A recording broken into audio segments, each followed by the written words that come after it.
Welcome to Helping Organisations Thrive. Today I have the pleasure of Allison Ness. Hello to you, Allison. Hi, how are you?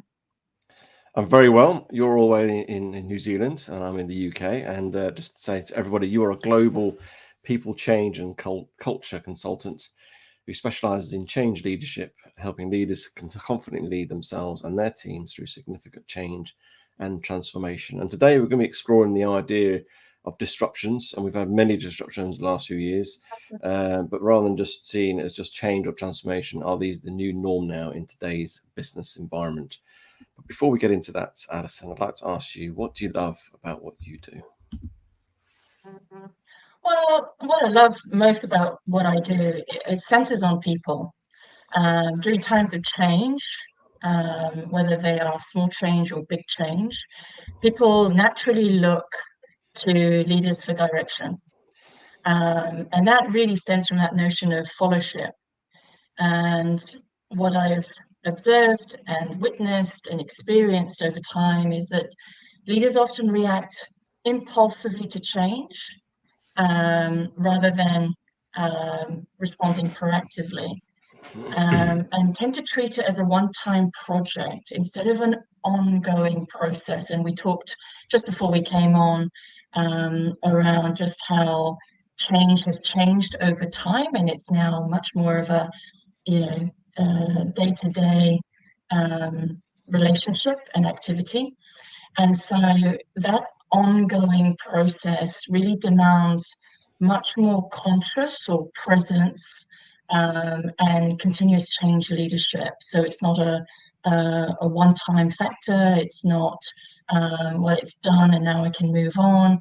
It's constant. It's surrounded around us all the time, and therefore it requires us to lead into that continuously. And so, by working closely with executives and senior leadership teams who are facing significant disruptions in the workplace, I really focus on helping leaders lead themselves first before leading others. We tend to overlook putting that oxygen mask on ourselves as leaders before we can lead others effectively.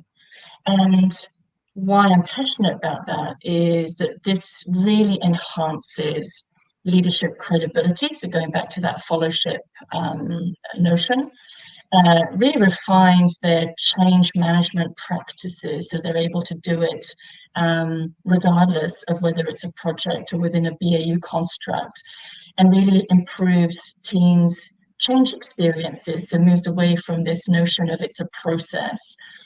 And as I mentioned, it integrates change into daily operations. And what that does effectively by making it part of the DNA is it creates the resilience, reduces burnout. And so that's what I believe really drives the ability to survive rather than the ability to thrive rather than survive in the face of disruption.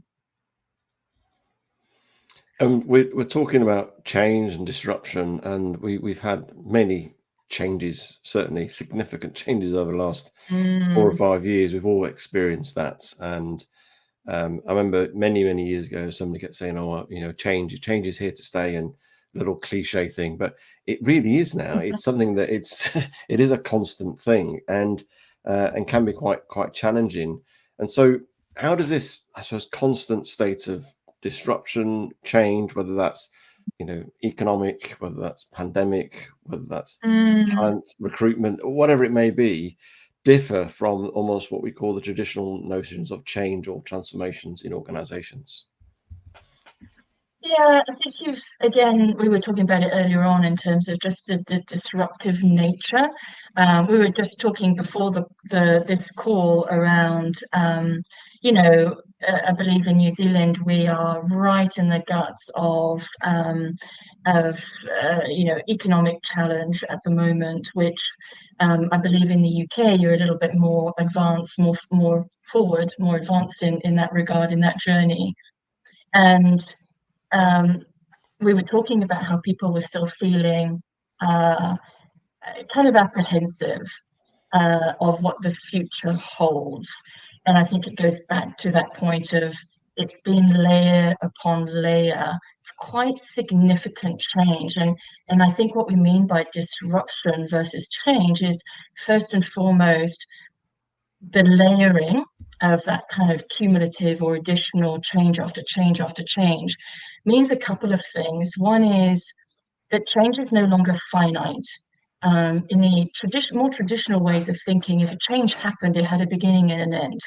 And then it was a while before the next change happened. When we talk about disruptions, they can happen sequentially, so one after the other, so there's no break in the middle, or they can happen in parallel. So one change is still lingering, so to speak, before something else is happening at the moment. So if you think about where we are today, we've got economic challenge, political challenge, and we've still got COVID going on. So that's what I mean about that kind of sequential change after change. And then the disruption also is just the depth of the impact. So again, we were talking about it earlier on. Before, change kind of affected a few people at a particular point in time.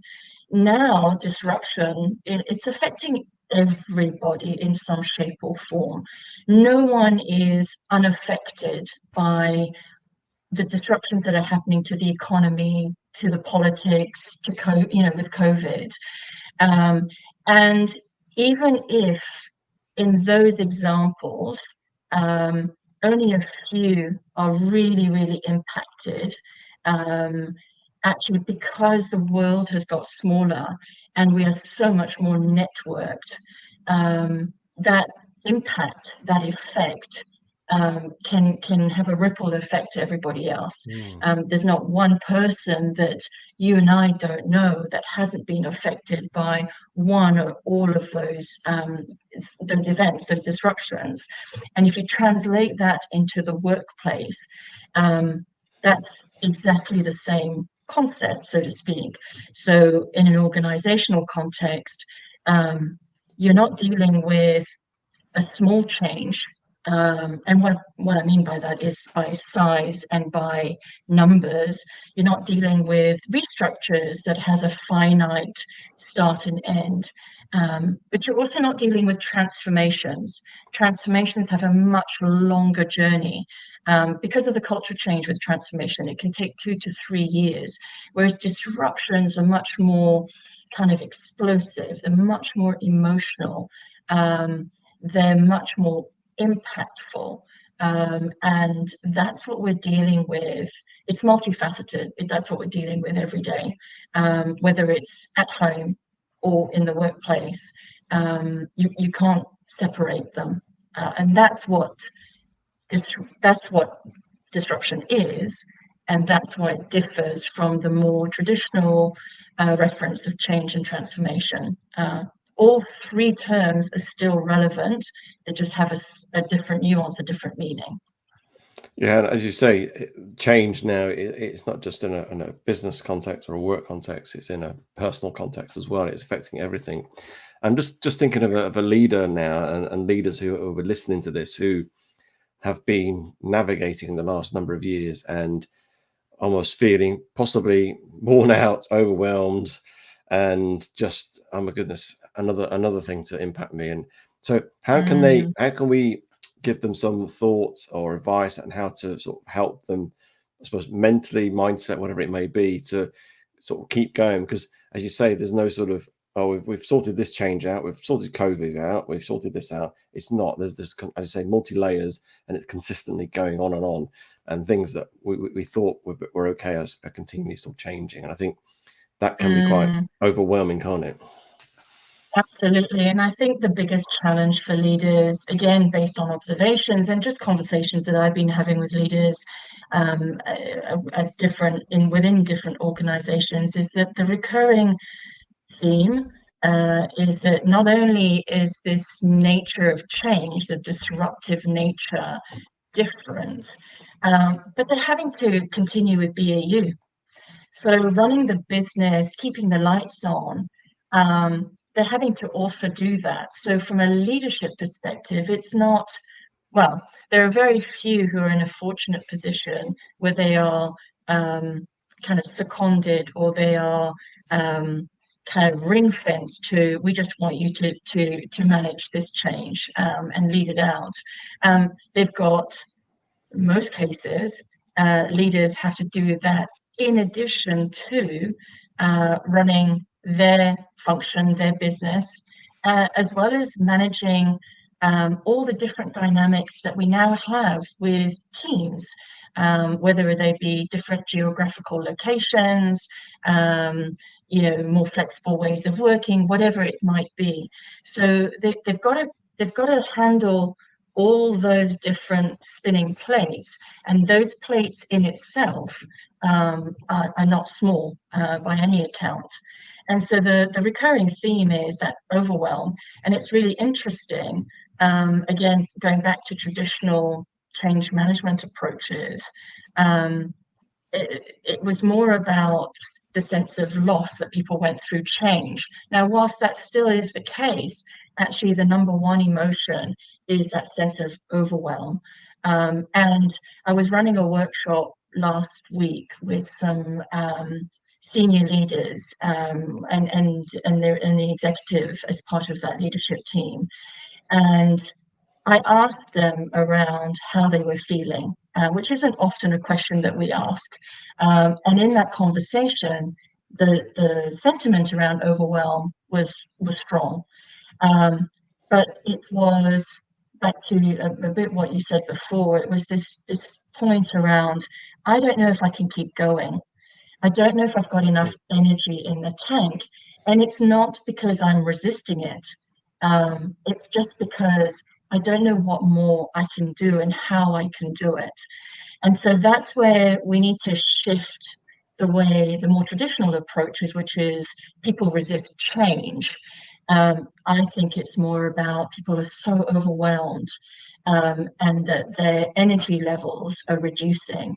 And as a result of that, they're just struggling. They're really, really struggling. And they want to do well. They want to do well by their teams. They want to do well by the people they report to.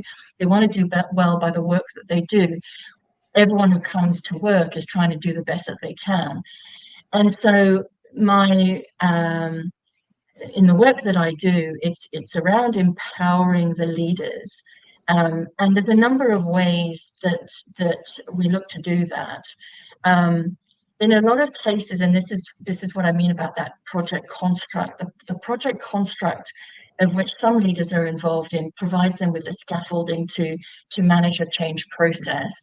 But it's not as holistic.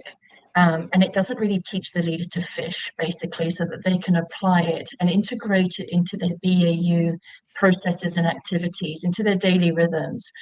So a couple of examples where I help leaders feel more empowered is helping them by develop that, first and foremost, the single view of all the change that's going on. And I have to laugh because there are a few clients that I've worked with before who've gone to we've tried that before, we've done that before, and we've not been able to do it. But actually, once I start working with them, they actually turn around and go, well, actually, I'm quite surprised that we've been able to do it.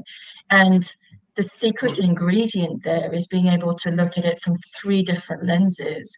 You're looking at the delivery, so all the change has been delivered through the funnel, but you also need to look at what's going on in the business and all the change that's happening at a local level within the business. And we don't tend to mix what's happening from a program, transformation, delivery, and what's happening in BAU, and bringing those two lenses together. And then thrown in there, we also look at how people are experiencing the change. So what are some of their previous experiences? What are some of their traumas that will trigger the implementation of a change in the work context? So that starts to get them to fundamentally not only understand what they're facing into from a visibility and transparency perspective of all the change that's going on. And you will never get all the change, but just enough to kind of go, yeah, there's quite a lot happening. And what it does is it starts the leaders through those conversations to start preparing for what's to come. So right now I'm working with a client where I've been working with them to get this set up, and we've got a meeting on Monday, and we're starting to look at what is coming down in the next 3 months. So we use a 3-month window, and starting to look at what do we need to do differently. And that's the leaders in that forum that navigate through that themselves and basically have been provided with the ability to have the right conversations and then to bring it into their business unit context in the way that fits and suits best for them, but at least with the knowledge of what is coming up and what does that mean as a collective group, and then being able to talk about it collectively as well in terms of their own challenges from a business perspective. So that's one way that I think helps address that overwhelm, helps them gain control, for want of a better word. I use that carefully because you can't control all of it, and this is exactly what I'm working with them on now, because the conversation has been, well, once we know all the change, and the way I'm working with them now is this is as good as it's going to get, for two reasons. One is we'll never know everything. The organization's too big for that. But two, things change.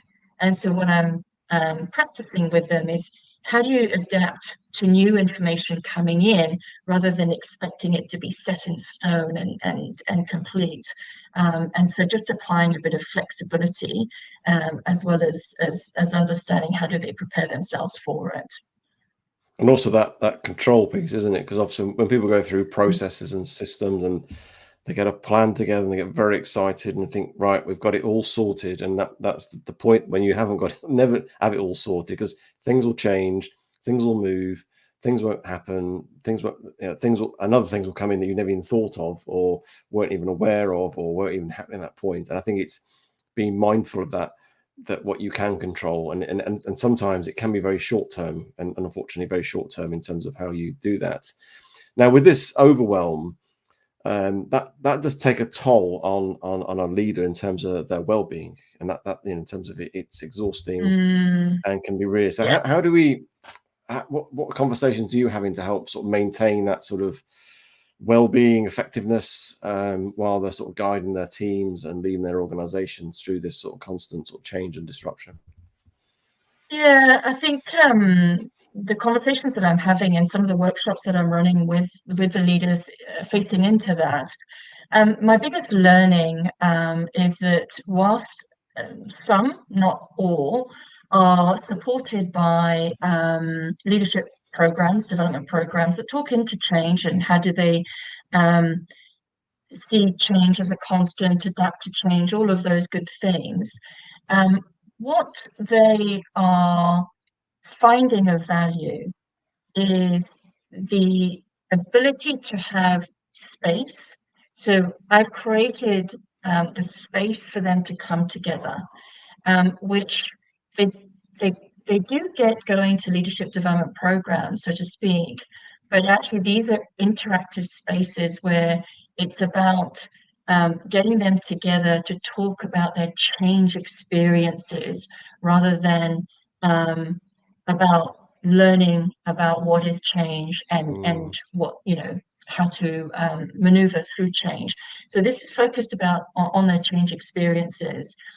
And it gives them also, I use a listen, learn, act framework, which basically gets them to really deep dive and reflect on those change experiences and share those change experiences in a safe, safe environment, um, and enable them to basically work through um, individually their own reactions to change and be able to reflect how they are reacting to change. So applying almost the mirror onto them, so that they then realize what is working well and what's not working well in terms of their own behavior to change. Mm. But the biggest other learning is that collectively, they've kind of reflected on the point that leading change is very, very lonely, and they hold cards tight to their chest because they think, well, I'm the only one that is feeling this way, or I'm the only one that's experiencing this overwhelm. And so there's a little bit of fear of sharing that. And because of creating the space to enable them to do that, they then realize that actually they're all in the same boat. And so the other angle of working with them is getting them to kind of connect with each other and reflect on how they're working as a leadership team together. And their reflection is actually the pressure, the pressure of delivering change, running BAU, and managing teams is actually not getting the best out of them. And they're taking it out on the closest to them, because they can't take it out on their team. In some cases they do, but the most people that they take it out onto is their colleagues. And they get into this spiral of I'm too busy, and therefore they don't have what they've reflected on as the gritty conversations around feelings, emotions, around that pressure point, and a reflection that a self-reflection that that pressure point is not only causing those behaviors within themselves, but it's causing them to get into this holding pattern. And then this is this point around we're at a risk of stagnation, or I'm not going to do anything because it's going to change tomorrow, or I'll just hold out because something else is going to come around the corner. And so we end up just sitting in there, waiting for clarity, but that clarity never comes along because something else is coming along. And so that holding pattern um, results in two behaviors. I need to control everything because if I control that, then I can deal with all the ambiguity, rather than influencing. And then the second thing is I just need to tread water and keep my head above water.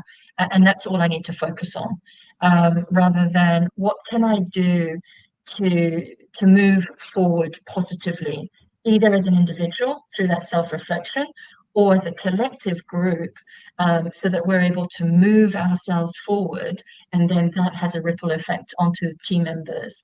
So, and it was interesting, it's just very recent that I've just run through this workshop.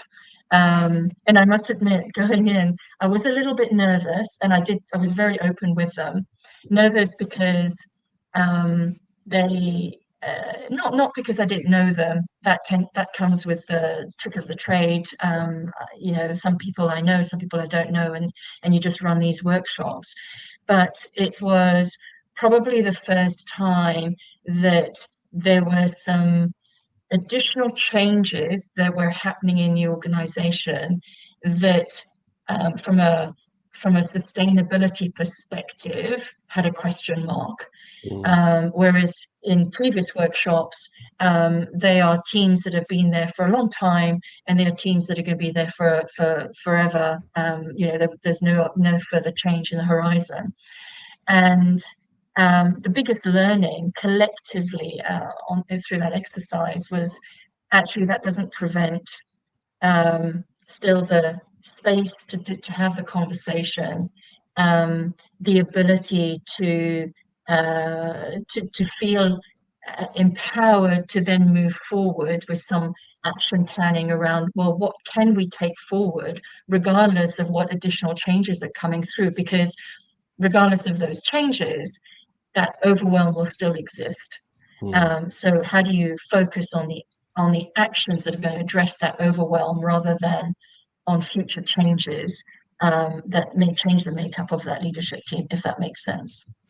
Yeah, and there's something powerful about collectively sharing, certainly as peer leaders, peer-to-peer type leadership, where leaders share their challenges, and not in a completely all gutsy out there, but just as in what the struggle with, and just sometimes sharing psychologically that really helps you, because you've got loads going out there, and then other people helping you, supporting you, giving you advice. And I've been working with an organization where that's what's been going on. I've been encouraging them to do a lot more sharing of each other's not just problems and challenges, but just where they're at, and sometimes there's some good stuff, and so that actually sort of creates an environment where actually, oh, I can help you with that, I've got a bit of capacity at the moment, or well, and have you exactly thought that, about this? yeah. And it's that sort of, rather than thinking I've got to take And this that's all the on my own. result.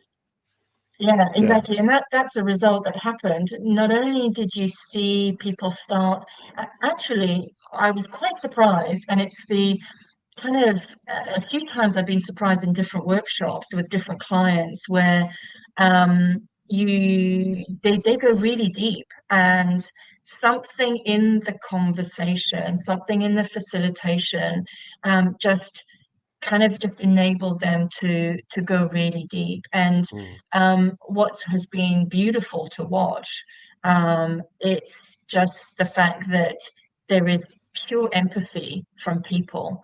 We are human after all, and our biggest need is connectivity.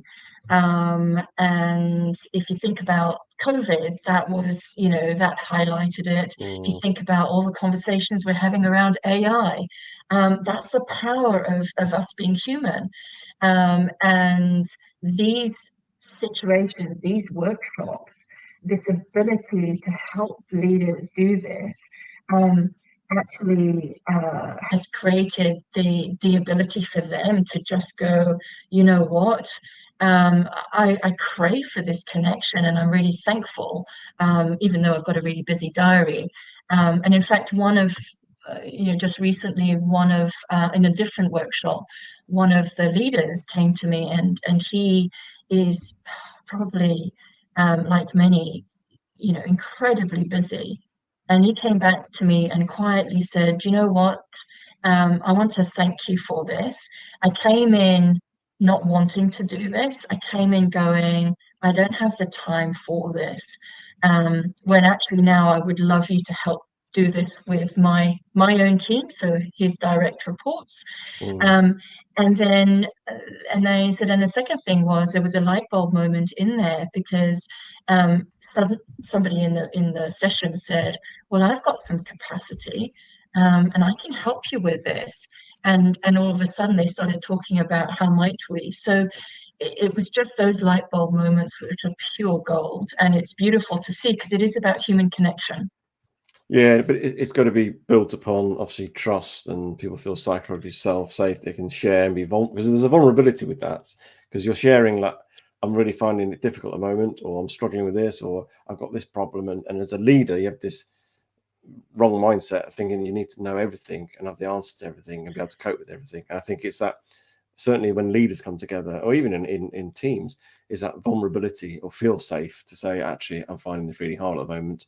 And that's where people step up. And I think I do a lot of work with organizations and teams to build that safety, psychological safety and trust, that they can be vulnerable and share and be honest, really, where they're at. Absolutely, and I think that's a core part. And in the work that I do, I kind of meet with them. I meet with them prior, to start building that relationship, because that's then what helps the conversation. And it's really interesting. Even I've worked with a few clients where that environment wasn't safe for whatever reason, yet we still managed to get people talking and sharing. And I think it's it's your ability as the facilitator to also share some stories around that, and your own personal, Mm, vulnerability. And I've got a whole bag full of them, given my background and my own journey, that I kind of just use that as a mechanism to start opening up a little bit the conversation. And then I've always been surprised by just the downflow of that. So as I said, it's a beautiful thing to watch. mm. And for me, from a values perspective, it's just great to see that ownership, but more importantly, just the empowerment of, okay, I can actually do this, rather than this constant barrage of, I've got to do this, I've got to do that, and whatever else it is. And then they lead the way for their teams as well, because if they're able to share those stories or the experience that they've just Mm. been through and share that with their teams, then the teams start to look at their leader in a different way. And just thinking of, leaders obviously are leading teams through change, disruption, and there's this sort of constant. Mm, How can we, as leaders, and obviously leaders will be listening to this, how can they manage? And we'll just take one example: the whole emotional side of the journey of change and the disruption with their teams. What sort of things can we think about that? Yeah, I think it's really interesting. I had this conversation recently with somebody, and we were talking about it. And I think it's been for, I think for leaders, and look, I fully understand and appreciate that conundrum, because I've led operational teams as well within the disruptive nature of the world we live and work in. And my biggest advice or counsel is, there's a difference between empathy and sympathy. And we tend as leaders to fall into the trap of sympathy. And so, what I mean by that is, when somebody is going through their own emotional journey, we lean on being sympathetic, i.e., having the answers for them, trying to solve the problem for them, finding a solution for them so that tomorrow they'll be fine and they'll be up and going again.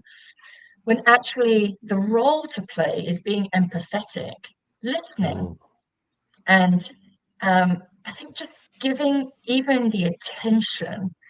I'm still surprised when I work with clients and when through my own network of leaders, and team members who I've also still in touch with across my network, just leaders spending time with them, being present, phones off, a conversation that doesn't talk about the work, not an emoji. Are you, on a scale of 1 to 10, are you a 5? Are you a 6? Name your number, or put a smiley face or a sad face. Like, those are all transactional.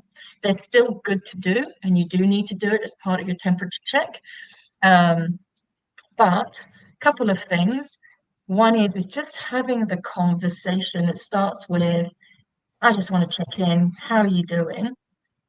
What's going on, what's working well, what's not working well, is just a good enough starter of a conversation, that leans into how people are actually feeling. And mm, so the leader needs to be careful not to then talk about, well, is that preventing you from doing your work, or do you need help with a particular task, or whatever it is. It's sitting in the moment of, this is the emotion that the person is feeling, and then being curious as to why. Why are you feeling that way? No judgment. Just, why are you feeling that way? Help me understand why you feel. So that's where the mm, coaching comes in.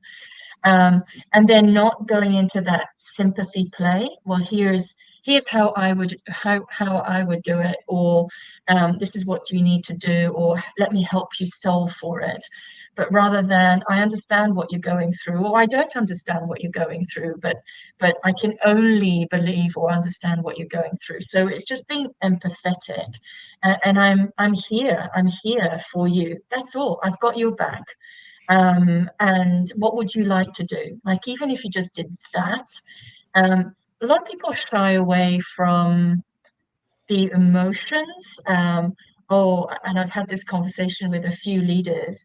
Well, I don't know what would happen if all of a sudden I've opened up a whole can of worms and the person starts crying, or they have a nervous breakdown, or they leave, or whatever it is.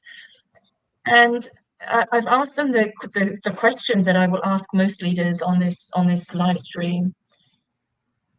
If you were in that situation, um, you will have already thought about what you need to do. You may not have consciously thought about it, but 9 times out of 10, most of us, um, have to process emotions, and then we get out of it, and we've got some actions associated with it, or we go and talk to somebody who will help us out. But 9 times out of 10, they're already thinking about it, or if not, you're helping them to kind of think about, well, do you need time, for example, do you need time to just, do you need to take the day off, or do you need time to just recover, or whatever the right word might be in the circumstance?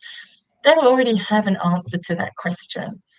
So you don't have to solve for it, and you don't have to worry about those emotions, because most people, when they get really upset, for example, you'll hear them apologizing. Oh, I'm really sorry. You've caught me off guard.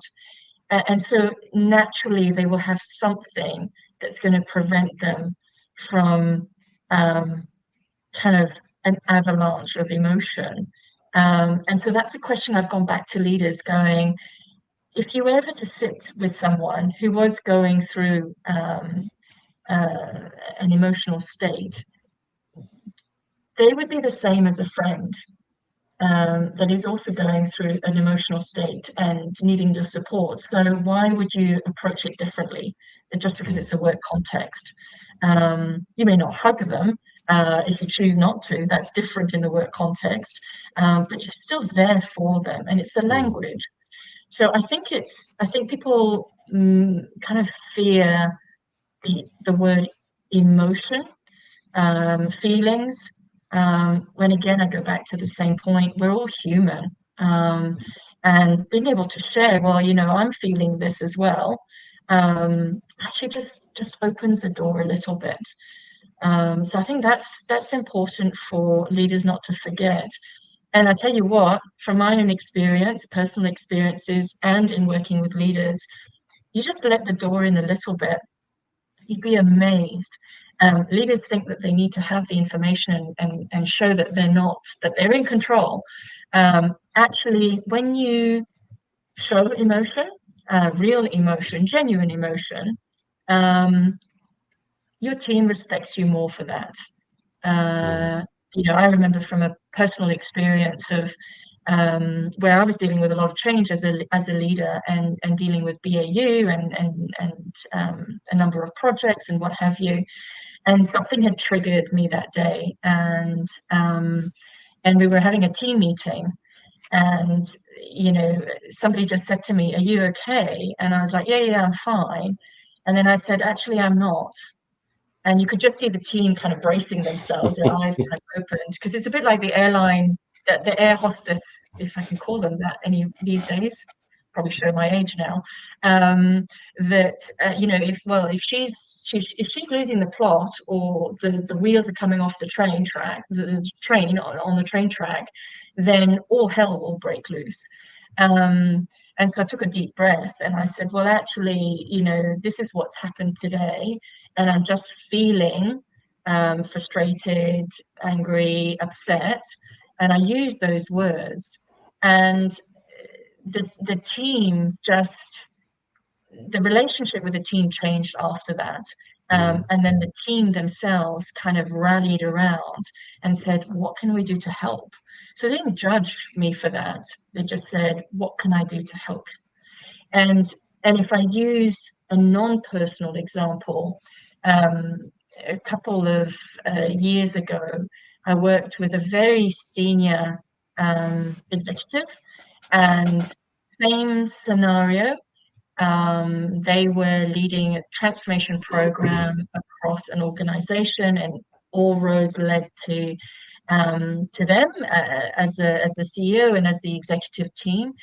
And they shared personal stories of how they were feeling, that then enabled the leadership team, the kind of wider leadership team, to, what's the word, and normalize when we use the word feelings and emotions, because it's so loaded, and there's a natural fear of, I don't know if I can handle it, and I don't know what I can do, if I've got the capability to do something with it. Mm. In actual fact, you do, because that's part of us being human. We connect, we then want to listen, hear it, and then be able to kind of go, actually, when you get to that point of providing support, being honest and going, well, have you thought about this, that, and the other, which takes it out of, actually, this is out of my my own capability. I don't know how to deal with that. So I think it's just emotions and feelings can be so emotive, and I think we tend to put more on it than what it actually is. So that would be my reflection on it. Yeah, and I agree. I think realizing that we have emotions as humans, and I like your point that which I talked about before, is that a vulnerability piece again, sharing that how you felt and your team meeting, and actually that opened up opportunities and created a greater probably team cohesion and respect for you.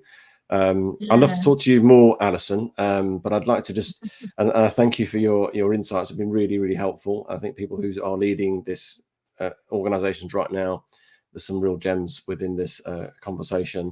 If people want to reach out to you, connect with you, get in touch with you, what's the best way of doing that? Oh, look, the best way is through LinkedIn. My contact details are all there, and always happy to have a chat or catch up with anyone for a coffee, learn a little bit more about the problem that they're trying to solve, but also sharing experiences, sharing insights, sharing learnings of the journeys that we're on. But also just wanted to say thank you very much for us connecting and having this conversation. It's been great to reconnect with you as well. Thank you very much, Alison. Much appreciated. All right, take care. Bye.